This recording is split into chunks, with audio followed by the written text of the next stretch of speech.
How to control your mind. Sandeep Maheshwari. Good morning, everybody. Please have a seat. Audience. Good morning, sir. We are deeply overwhelmed seeing you live in person for the first time. Sandeep Maheshwari. So, you guys tell me which topic should I touch upon today? Audience. Simplifying life. Sandeep Maheshwari. Simplifying life. Fine. Audience. How to make better decisions? Audience. How to reduce the gap between knowing and doing? Sandeep Maheshwari. Knowing and doing, you mean we know what is right, but still we end up doing the wrong things? Audience. Exactly. Audience. How to make life peaceful irrespective of the situation? Sandeep Maheshwari. Okay. Anything else? Audience. We know that we should not be fearful, but still we end up being afraid. We observe how lazy we are in everyday life. For instance, rising up early, eating healthy, we all know our few good habits. Knowing so, we are still unable to implement these thoughts. But when it comes to advising others, we go ahead and tell people to be fearless and take life as it comes. We lecture others to be indifferent to the situation and to focus on work, good deeds and whatnot. But as soon as we find ourselves in such a situation, Sandeep Maheshwari, we get stuck, right? Audience. Exactly. And even if we are aware of the right action momentarily, it so happens that something else comes our way and distracts us again. Sandeep Maheshwari. Okay. Taking your point further, now where do you think the mind gets distracted? Where? Obviously towards pleasures, towards anything and everything that gives us pleasurable experiences. We try to avoid anything that gives us pain. Therefore, the point is how to persuade the mind into doing things that are actually right, but do not assure us of any such pleasure. How can this mind be managed, if at all it can be? There is only one way to do that, and that is to use our intellect. The deeper we understand a particular issue at an intellectual level, the sooner we shall realize what that issue is all about. And it is not that we do not understand the issue and its consequences at present, but having said that, our understanding or knowledge is not deep enough regarding that very issue. In other words, it is superficial. But if you really contemplate and dig deeper, you'll drop it and let go of it. Audience. Sir, we mostly pay lip service to these things. As in, I have listened to all your sessions. In fact, I start my day by listening to your sessions. But as the day progresses, everything I heard in the morning fades off the mind by the night. Sandeep Maheshwari. Look, this is an important point to understand. Life is like a flowing river. And what we are trying to do? We are trying to draw lines on a free-flowing river. Is this possible? No, of course not. It's not. We all know that. So what to do? For example, let's look at the waves being formed in the river. Now, what is the reason behind this very formation? As I said, we have to dig deep and understand this phenomena at the intellect level. There are rocks lying on the riverbed, and it is these very rocks that, when kept in a particular formation, are making the water flow faster. While at other places, where the rock formations are different, the water is relatively calmer. It implies that these very rocks are causing waves in the water. Similarly, while I'm speaking, imagine I'm drawing a figurative line in the rivers of your mind. You hear me and then promptly forget what I just said. It won't make a difference to your life. But to make some life-altering changes, you need to change the formation of those rocks lying at the riverbed of your life. And it needs some serious effort. So when you start making these alterations by bringing them in practice, your entire personality begins undergoing transformation. And one day, you are able to demolish all the rocks in your life's riverbed. Hence, ending the very cause of all the restlessness within you. It is that very moment when your life becomes a serene flowing river. However, if you don't bring a single thing to actual practice, all these sessions are like lines drawn on water, drawn and erased, and this will go on like this, no use. Right now, driven by our old habit patterns, we have no control whatsoever on our lives. Our habits mold us the way they want. These habits are not recent. They have been formed over a continuous process of several years. How can you even expect them to evaporate by simply listening to just one session? For that, the first step is to tell your mind, see, this is the right thing to do and this option is not right for me. Hence, I must avoid it. After this first step, you have to then inculcate the right things into your everyday life. This will make your intellect develop gradually, making it stronger. Now, how does this happen? See, if you think correctly, your intellect strengthens. Various useless conversations do the rounds everywhere.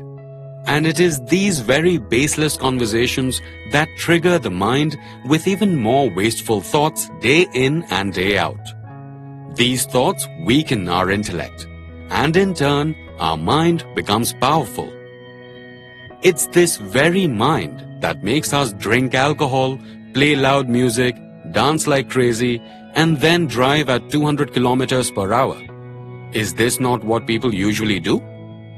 Why do you think they do it? Just because their mind controls them. Rather, if their intellect would have controlled the same situation, what would have been the advice? Go ahead and drink, perhaps even dance in the nightclub. But driving after drinking is not permitted. Whose job is to talk sense? Is it your mind or intellect? Intellect, of course. However, most of the time we ignore this intellect. So all we need to do is to strengthen it. But how? The first and foremost step is to plant correct thoughts into the mind. And I guess they're somewhere within ourselves only. But the problem surfaces when the mind feeds on our instinctive nature of being inclined towards immediate pleasures which are highly enjoyable. And this is where we stop paying heed towards the intellect, isn't it? Our mind's basic nature is to run after pleasures. Who wouldn't love if everything in life occurs according to what one feels like? On the other hand, what I'm trying to do is an offbeat thing. Now let's say you accept some of the things I'm saying and perhaps reject the rest. Some part of what I'm saying would make sense to you. Suppose you start applying it in your life. This initial push starts a process of transformation in you. You will notice changes in yourself. The joy that you feel from these gradual improvements in yourself will be 1,000,000 times bigger than the joy you draw from petty pleasures. It's a process where you accept that you have weaknesses. You accept them and gradually you overcome them. What do you think will give you greater joy? Overcoming your weaknesses or carrying on being a puppet of the mind like you have always done? Audience, overcoming our weaknesses. Sandeep Maheshwari, definitely. But having said that, what is the present scenario? It all starts with these small bad habits giving you these meager pleasures. Then comes a phase when the mind gets bored of them and gravitates you towards worse habits to draw more momentary pleasure. And these habits only worsen further with time. This is what usually happens in our lives. However, there is no denying that one needs to head in the direction of pleasure, but by doing correct things. There is a certain pleasure in being rightful. For instance, being truthful should make you happy. Let's say there are 1,000 people lying about something. You go there and speak the truth. Imagine what fun it would be. Audience: but sir, in that case, we may also have to face the wrath sometimes. Sandeep Maheshwari: yes, maybe, but that's where the intellect comes in. You need to understand whether it is necessary to take a stand. For example, you know some politician is a crook, and supposedly he is addressing a rally surrounded by his supporters. Now, if you walk in there calling him a crook, they will beat the life out of you. The point is not to become a hero. The point is to take a stand where it is necessary, or else be silent. Being silent is also taking a stand in itself, isn't it? Suppose there are 10 people at a wedding gossiping and bitching about people. This is what happens at such get-togethers usually. Now you decide that no matter how much the mind prods me, you will be silent. Isn't this taking a stand in itself? Audience: sir, but this mind is extremely powerful. Sandeep Maheshwari: yes indeed, very powerful. Audience: so in this effort of controlling it, we will fail repeatedly, won't we? Sandeep Maheshwari: yes, obviously. But the intellect is also very powerful. In fact, don't underestimate the intellect, for it is far more powerful than the mind. If you understand something deeply enough, then you can change the direction of your thinking. Let me give you an example you can all relate with. Let's say when you look at your mother and when you look at your girlfriend, are your reactions same in both the cases or different? Audience: different. Sandeep Maheshwari: and why is that? Audience: because the relationships are defined. Sandeep Maheshwari: but where are these relationships defined? In your mind or in your intellect? Audience: in the mind. Sandeep Maheshwari: no, they're defined in the intellect. Get this absolutely clear in your head. See, what is the basic nature of the mind? The mind has no interest whatsoever in people or things. The mind rather feeds on experiences. As far as the mind is concerned, it considers both your mother and your girlfriend to be just another body. The mind is not discerning. The mind does not care to differ between the two. This is the very intellect that differentiates between your mother and your girlfriend. At the level of intellect, everything changes. The entire chain of reactions is reversed. If you touch or look at your mother, the feeling generated in you is different. Whereas if you touch, hear or see your girlfriend, it's a completely different feeling. Why is this happening? Why is it that when you touch your mother, the feeling is different altogether? It is because there is a deep-rooted culture, especially in India or the East. Here, the mother is considered to be synonymous to God. This is something already fed to the intellect. And if something is fed very deeply to the intellect, the mind does not dare to go against it. For instance, after you get married and you realize that from now on, you are committed towards your wife. It's her and her alone, nobody else. This is called clarity given by the intellect. Now, what happens when you see somebody else? It doesn't provoke any reaction in you whatsoever. The mind thus is neutralized. Such is the power of the intellect. And anyone who takes decisions on the basis of the mind gets trapped. Let's say you have a good relationship with your wife, but somehow your mind is drifting in the direction of another female. Now, how will you control the mind? How will you get out of this attraction? Your intellect tells you that you will end a good relationship with your wife. And all this for what? Just for the sake of momentary pleasure? Your entire life gets destroyed. And who did all this? Someone else. Was it because of that female? Think about it. It was you, your mind. That's why it has to be absolutely clear. It has to be clear as to what is correct and what is not. You must grasp this concept in its entirety. And that's not going to happen in a day. Audience, sir, we got what you're saying. But even if we make a determined effort, say for instance, if we see the mind diverting all over the place, we can make out that it is wandering. But when we make an effort to control it, do you think it will be useful? Sandeep Maheshwari. See, it's important to understand what does the word effort exactly mean. Effort does not mean to stop the mind from running into some direction, because the more you stop it, the faster it will run in that very direction. That's the basic nature of the mind. And you can see it for yourself. Let's say you are a young male and your mind is getting attracted towards a female. Now try to control it. No, I must control my mind. I must stop it from going there.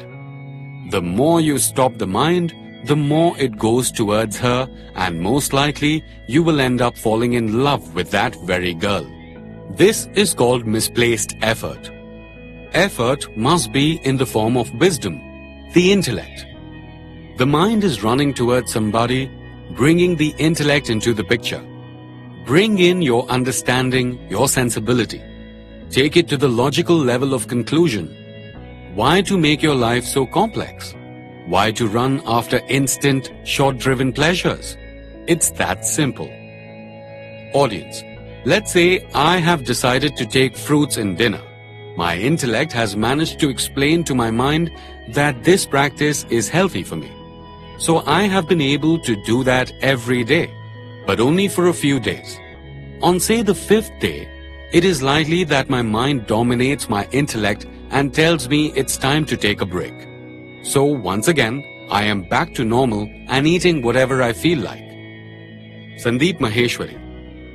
That's a very good point.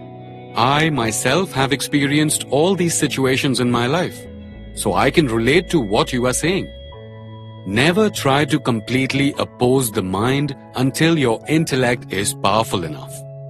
Always start with making small changes in the beginning. Since childhood, we are into a habit of eating a certain kind of food. Let's say you try to change these habits at once and go on a diet. What do you think will happen? Your mind will get agitated. There will be all kinds of reactions in your body. You will get a headache, you'll feel panicky, and so on.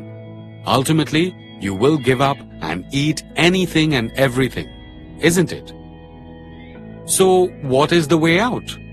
Use your intellect and tell yourself, just because I've chosen to eat fruits at night does not mean it's healthy for me. Now here, I am talking about facts. In my opinion, eating fruits at night is not the correct thing to do. The best time to eat fruits is in the morning, as the metabolism is at its lowest. So sugar is best consumed then.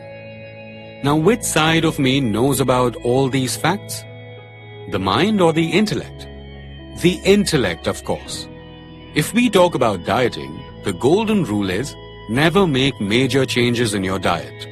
It's not good both for your body and your mind. Instead, what you can do is start consuming the same diet in a different way. Suppose the oil you are using is high in saturated fats. Perhaps you can replace that oil with the one having higher levels of PUFA and MUFA. PUFA means polyunsaturated fatty acids. MUFA means monounsaturated fatty acids. When you start using healthier oils, it will reduce the fat in your body. Very often, we mistake fat with weight. However, losing weight is not always good for you. Weight can reduce due to two reasons. Losing muscle mass will make you lose weight quickly. But it is not good to lose muscle. On the other hand, losing fat is good for the body. But fat loss doesn't show majorly on the weighing scale. Say if you lose some muscle mass, you will instantly see a 3 kilo drop in body weight. But losing the same amount of fat will only show 1 kilo of weight loss on scale. So what is it that you are trying to remove from the body? Muscle or fat? Audience: fat.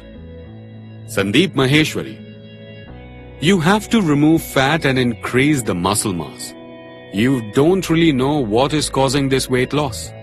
Fruits have very little protein, so what happens? Fat increases and muscles reduce. You look at your weight in the morning and are happy that you've lost weight. This weight loss is of no use, and you will only know it through the intellect. Your intellect will bring about minor changes in your lifestyle, in your body, and in your diet. Your mind will not even notice those changes. In other words, the mind will be tricked by the intellect. Audience: so is there a gap between what we think and what actually is correct?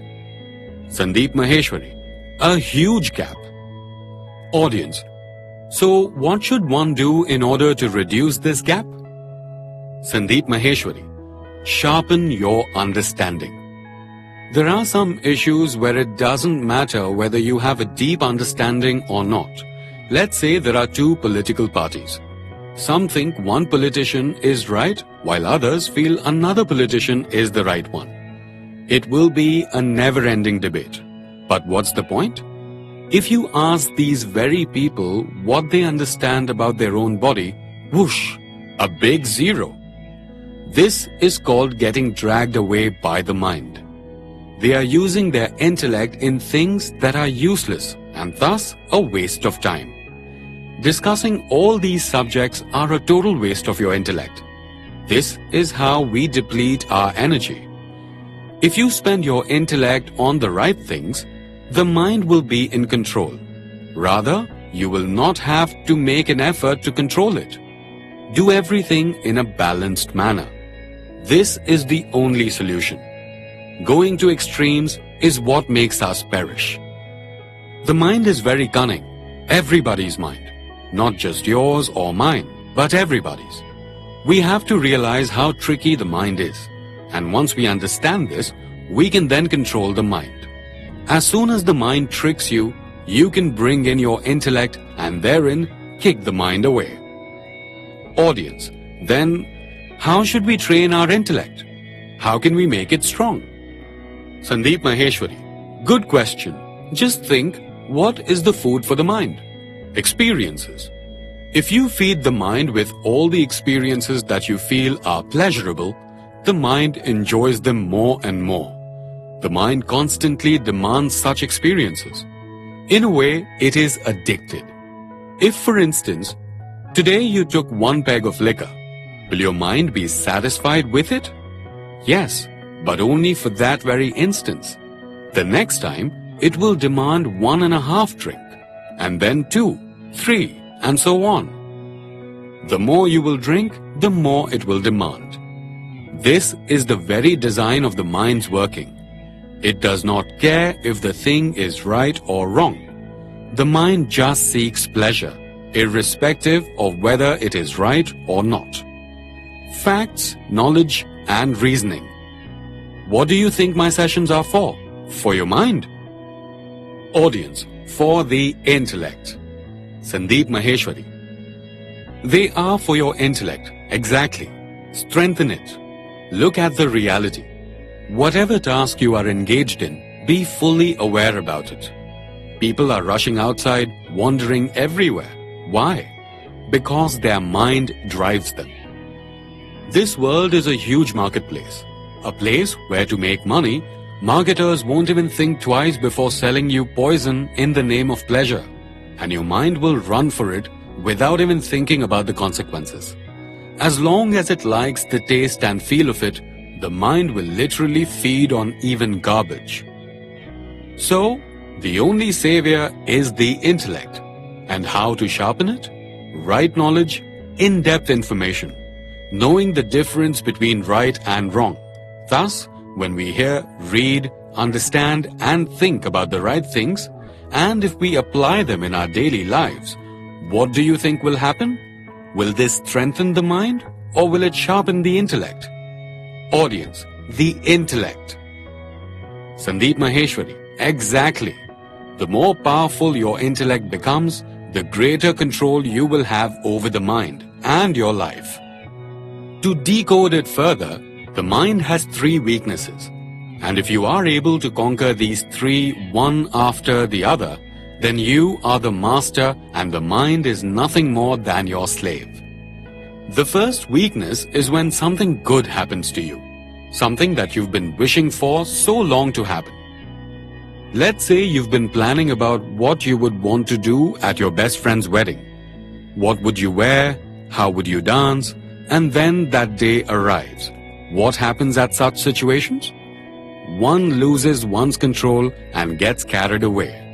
The mind takes over and things get messy.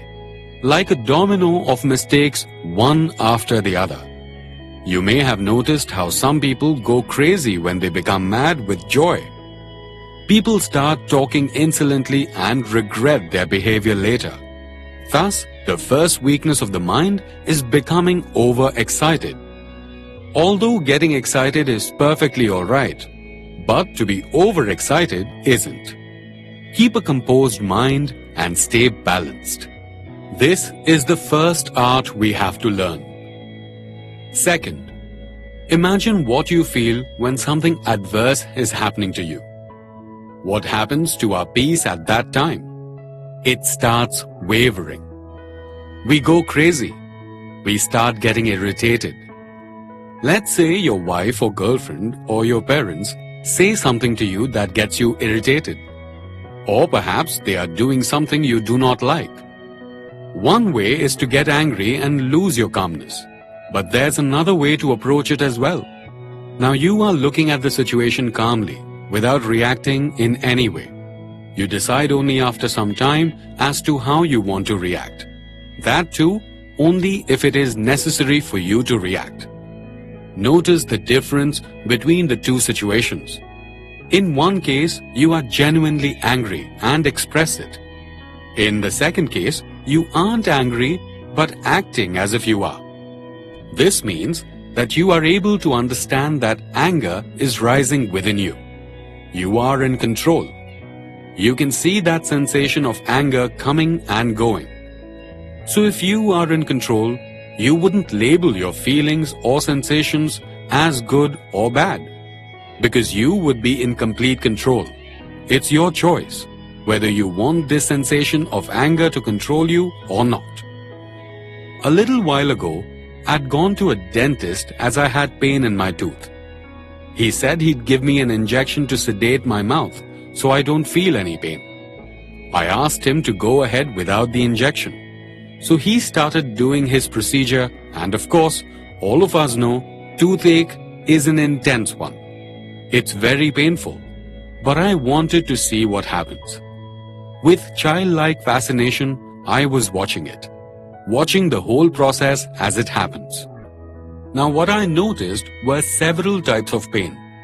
One occurs a few seconds even before the knife touches the skin. What we call pain is actually fear. Fear from a particular sensation. This fear triggers the sensation even before it actually happens. If we capture that fear in that moment, it disappears. After that, when the knife finally touches the skin, that's when the painful sensations actually begin. And it is at that very time, as one watches with fascination, if one removes the label of pain assigned to the sensation, it remains a mere sensation only. Do you understand? It's not a pain, it's a sensation. The perspective changes from that of being scared of it to being curious to observe it. It's a part of life. Just as pleasure and pleasurable sensations are essential, painful feelings are needed too. Imagine this. If there is pain in some part of your body, is it good or bad? It's good, because it indicates that there is a problem somewhere and you need to find a solution for it. If you suddenly die one day without any prior indication or symptoms in your body, then is it good or bad? Pain is good for our survival. It keeps us cautious. If it would have not been there, then a child will go and jump right into the flame. But the inbuilt intelligence of the child raises an alarm by causing pain and a burning sensation whenever the child goes near the flames. So pleasure and pain, both these sensations are good for us. It's just that we need to understand them. The problem is not with pleasure. The problem is in running away from pain and being attached with pleasure. The problem is in the actions we undertake in seeking that pleasure out of desperation. Otherwise, there is absolutely no issue in experiencing pleasurable sensations. You are thirsty, you drink some water. There's nothing wrong with that. It merely means something is working well.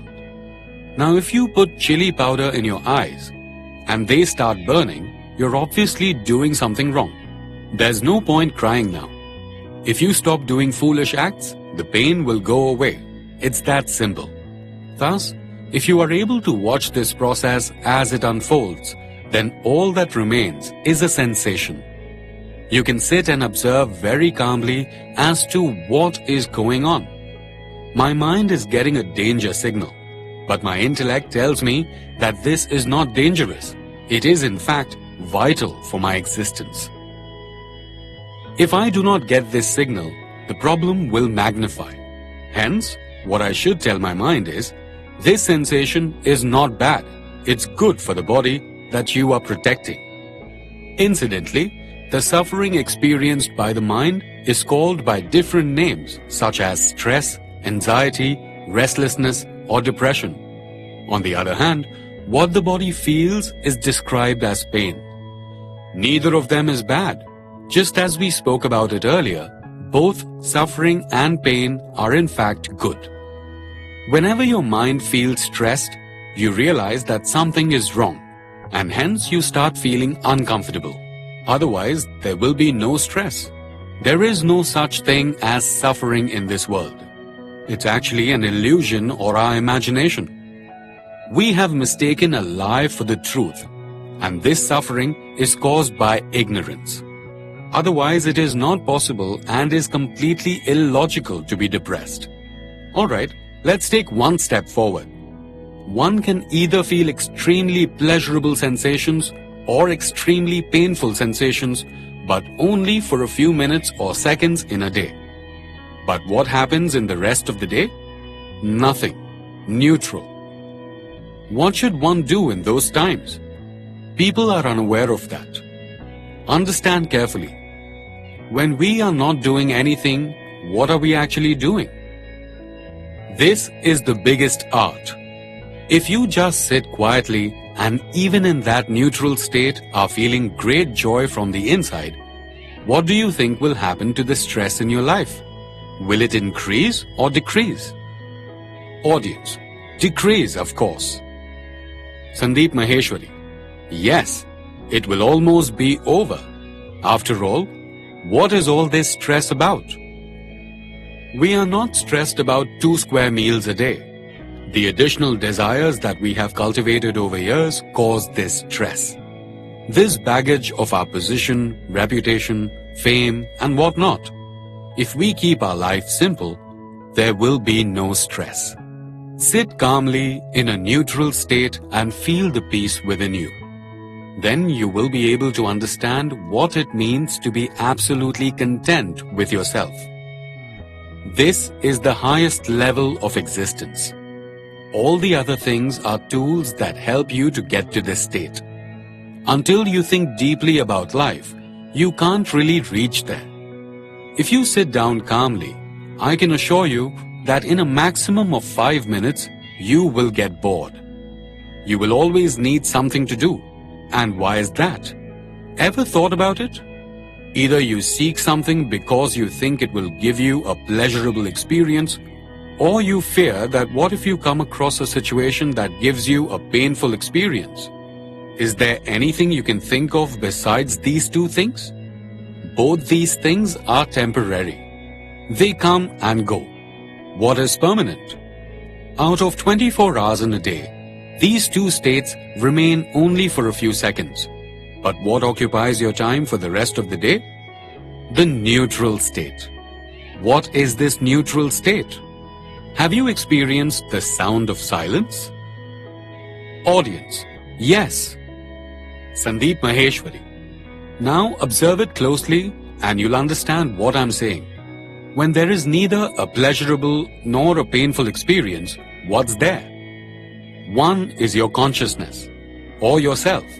The other is the sound of silence. Audience: yes, sir. Sandeep Maheshwari. So, are you alone or not? Think carefully. Who is with you? Audience: it's the sound of silence. Sandeep Maheshwari. It's the sound of silence. Now, what is this sound of silence? We need to make this absolutely clear. So, observe yourself carefully. Do not just believe anything out of blind faith. Understand what is temporary and what is permanent. What does it mean when we are attached to something that is temporary or permanent? If I'm attached to the permanent, then what am I attached to actually? And if it is not permanent, then why to get attached with anything that is temporary? We get involved in temporary matters and end up weeping about silly things. If you ask me what sound of silence means to me, in short, what I'll say is, for you, it's just a sound. You have not put your mind into its understanding. What is it? Think of it as a radio set playing that sound, but there is no wire. But if there's no wire, then where is this sound coming from? Have you thought about this? No, you have not. Why? Because you are busy in petty things. My family, my house, my job, and things like that. In order to actually understand the sound of silence, first we must rise above these minor ambitions.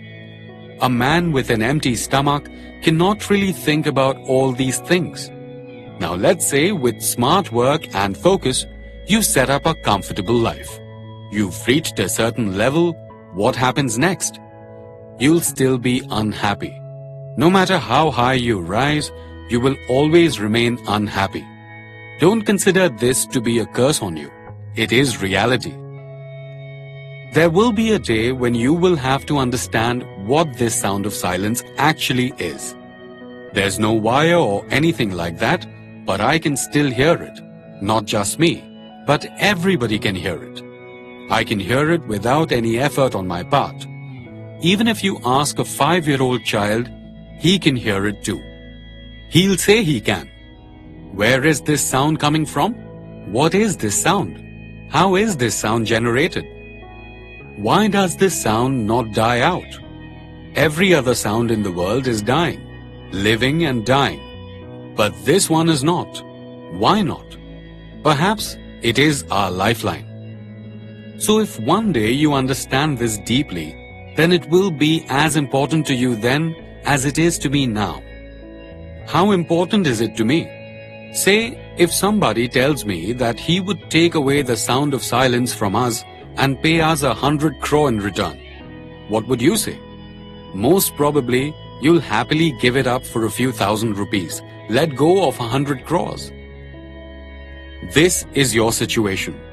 Suppose I offer to take the sound of silence away from you and ask what would you want in return. Let's make a deal. You are ready to make a deal with me.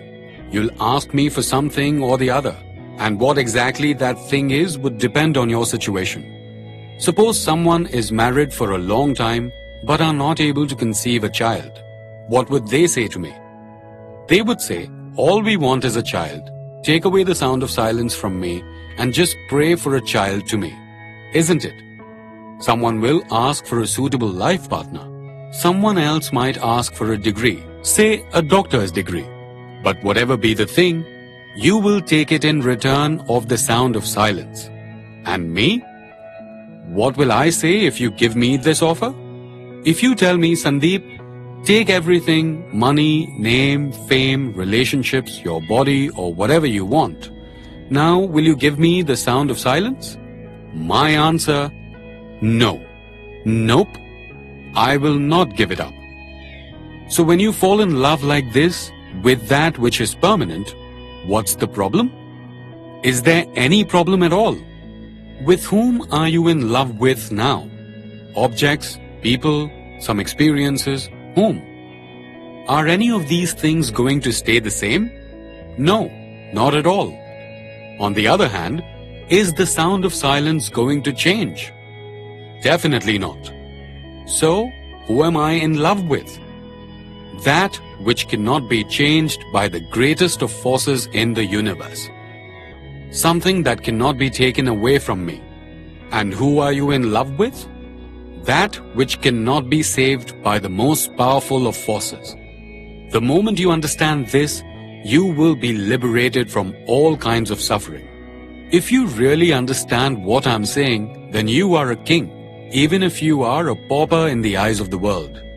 And if you do not understand this simple truth, then even if you are an emperor of the world, you are no more than a beggar. Audience, if we consider the sound of silence, you once said that I myself am the sound of silence. So does it imply that this sound of silence is the God, or it is me? Or are these the same? Sandeep Maheshwari, I shall make it simpler. Let's say you are on a stage. You are enacting the role of a police officer. Whereas in real life, of course, you aren't one. You are an actor. So are these two different people? Or is there only one person? Audience, they are the same. Only one person is there. Sandeep Maheshwari, so what is it that makes us think that they are two? Audience, one is playing the role and the other one is real. Sandeep Maheshwari, correct. One is acting and the other isn't. A policeman comes on stage during the act and walks away after that. Now whether this policeman is getting shot, feeling happy, getting married, having children and so on, all this is happening to the policeman. How does all this affect the actor? If someone doesn't understand the distinction, how would he live his life? The emotional ups and downs of the policeman will now become those of the actor himself. While somebody who understands that this is merely a role or an act he is playing, how will he live his life? The policeman can live or die, he can earn or lose money.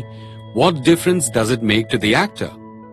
Who will be able to do justice to the role more effectively? The man who understands that it is just a role play, or the one who doesn't? Think about it. The one who knows that he is an actor can bring changes to his acting. He can control his role. He can shape himself in the role because he knows he's an actor. He can transform quickly. He will be flexible to change the roles. He can get out of the policeman's uniform and then wear a sweeper's garb. He's now playing the role of a sweeper. The world may laugh at him and see the policeman being demoted to a sweeper. However, the person who knows that he is the actor will say, "Go to hell." How will it matter to him if you call him a policeman, a sweeper, a beggar, or a king? He knows that all of these are mere roles that he is playing, aren't they? Now, what if the guy does not realize that he is an actor? What if he genuinely thinks he's the policeman? Now, if you take away his police uniform and replace it with sweeper's tatters, what do you think will happen? He'll cry and shout that he is in pain. What a tragedy has befallen upon him and all that. However, this is the only simple truth that you need to understand. You are an actor playing different roles.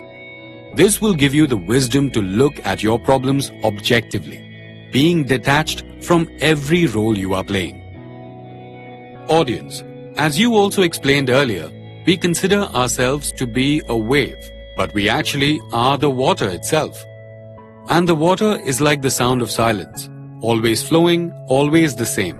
Waves appear and disappear, but the water remains the same.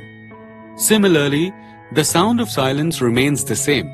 So if the sound of silence is God, and we are the sound of silence, then can we call ourselves God? Sandeep Maheshwari. Obviously. Look, this is an excellent question. If you have the courage to listen to the answer, then here we go. If you weren't God, then there would not have been any problem.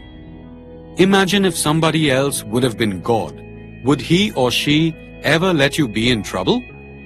Even if you were evil, how would God ever see you being sad? If somebody else would have been God, he or she would have solved all your problems in a blink, isn't it? The trouble is, you yourself are God. You have infinite powers, but you've assumed that God is other than you and you are someone else. It is just a matter of realization. And what will happen till the time you don't realize it?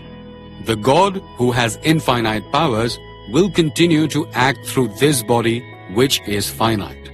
Thus, all the tasks done by this body will end up being finite. So the biggest problem of humanity is not that we are somehow less and insignificant. The problem is that you're infinite. It isn't the case that you're different from God. If that would have been the case, there would not have been a problem at all. Understand this well. If I am indeed God, then I will not tolerate seeing you in trouble even for a second. I will scream in agony if I see you in pain. If I have all the powers in the world, I will solve your troubles in the blink of an eye. Audience, sir, then why do people visit temples? Sandeep Maheshwari. Let the people be. If you can understand that you yourself are God, then it's not difficult for someone else to imagine the same God in some idol. Forget about why people go to temples, because that's another topic altogether. People, most of them, go there to fulfill their own desires. It's not because of their belief in God. Because if it was about belief, then your prayers need not be offered from a particular place. It could be a temple, a mosque, or even a garbage dump. All that would matter would be the prayer. And you could surrender yourself. This is called devotion. This is it. So if you have to uproot the problem, then what do you need to do? Sharpen your intellect.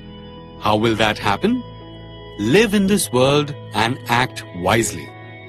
There will be a day when, despite all your wisdom and hard work, despite having earned a lot of money, despite having strengthened your relationships, and despite having achieved everything, there will be a great vacuum in your life.